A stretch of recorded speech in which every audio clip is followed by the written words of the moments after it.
ज्ञान the treasure में आपका स्वागत है। और हम आपको बताएंगे कि हमारा जो मस्तिष्क है, हमारे मस्तिष्क में ही पारलौकिक ज्ञान का रहस्य छुपा हुआ है। हम उन्हीं रहस्यों के बारे में आपको बताने जा रहे हैं। इटली के वैज्ञानिकों ने आखिरकार मस्तिष्क के उन हिस्सों का पता लगाने में कामयाबी हासिल कर ली है जहां से पारलौकिक ज्ञान उत्पन्न होता है। इससे यह बात संभवतः प्रमाणित हो गई है कि मस्तिष्क के कुछ विशेष हिस्सों से ईश्वरीय कृपा से ईश्वरीय ज्ञान की अनुभूति करते हैं।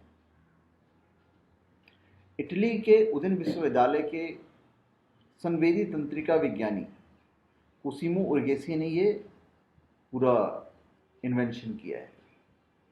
रोम के सैम्पियंजा विश्वविद्यालय के संवेदी तंत्रिका विज्ञानी साल्वोतर अग्नियोती ने मस्तिष्क ट्यूमर के 88 मरीजों के साथ साक्षात्कार के बाद यह निष्कर्ष निकाला है। इन मरीजों के ऑपरेशन से पहले और उसके बाद कुछ सच्चे या झूठे सवाल पूछकर उनके आध्यात्मिक स्तर का आकलन किया गया। उनसे पूछा गया कि क्या उन्होंने खुद को कालातीत अनुभव किया, किसी अन्य व्यक्ति और प्रकृति के साथ उन्हें तादात्म्य की अनुभूति हुई, और क्या वो किसी उच्च सत्ता में विश्वास रखते हैं।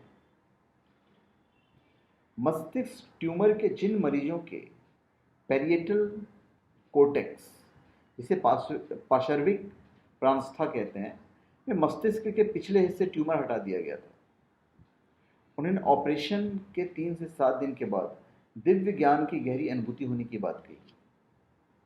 लेकिन जिन मरीजों के मस्तिष्क के आगे के हिस्से से ट्यूमर निकाला गया था, उनके साथ यह घटना नहीं हुई।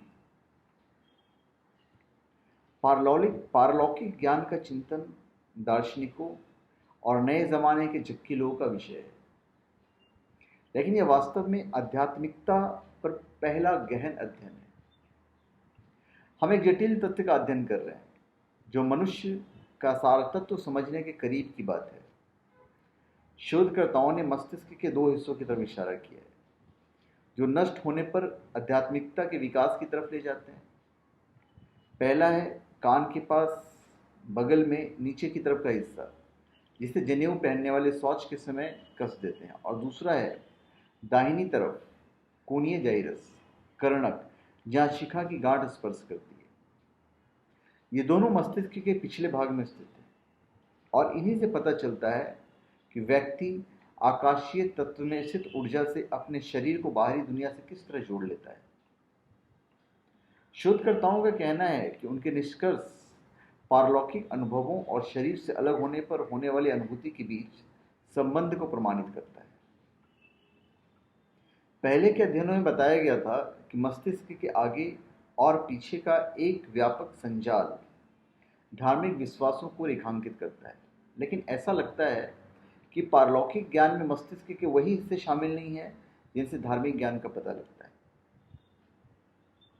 तंत्रिका विज्ञान ने पहले भी क्षतिग्रस्त मस्तिष्क वाले मरीजों में आध्यात्मिक बदलाव का निरीक्षण किया, लेकिन इसका व्यवस्थित ढंग से मूल्यांकन नहीं कर पाए। सामान्यतः इससे दूर ही रहें तो अच्छा है, इसलिए नहीं कि महत्वपूर्ण विषय है, बल्कि इसका वजह यह है कि ईश्वरीय सत्ता में हस्तक्षेप का मामला है। हालांकि शोध काफी दिलचस्प है, लेकिन कई पूर्वगामी अध्ययनों की तरह इसमें भी कई सवाल उठते हैं। आंकड़ों का सावधानी के साथ विश्लेषण किया जाना चाहिए। यह बड़ी असंभावित बात है कि इंद्रियातीत ज्ञान का मस्तिष्क के केवल 2 हिस्सों में स्थान निर्धारित किया जाए।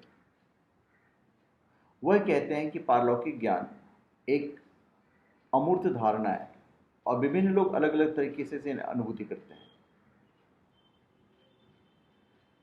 शोधकर्ताओं ने जिस तरीके से इंद्रियातीत अनुभव को मापा है, वह संभवतः इस अध्ययन का सबसे चिंताजनक पहलू है।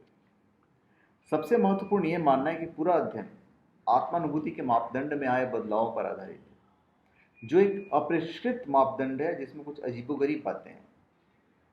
डेविडसन कहते हैं कि भविष्य में यह समझना महत्वपूर्ण होगा कि क्यों पैरिएटल कॉर्टेक्स में क्षति से इस पैमाने पर बदलाव हो जाता है।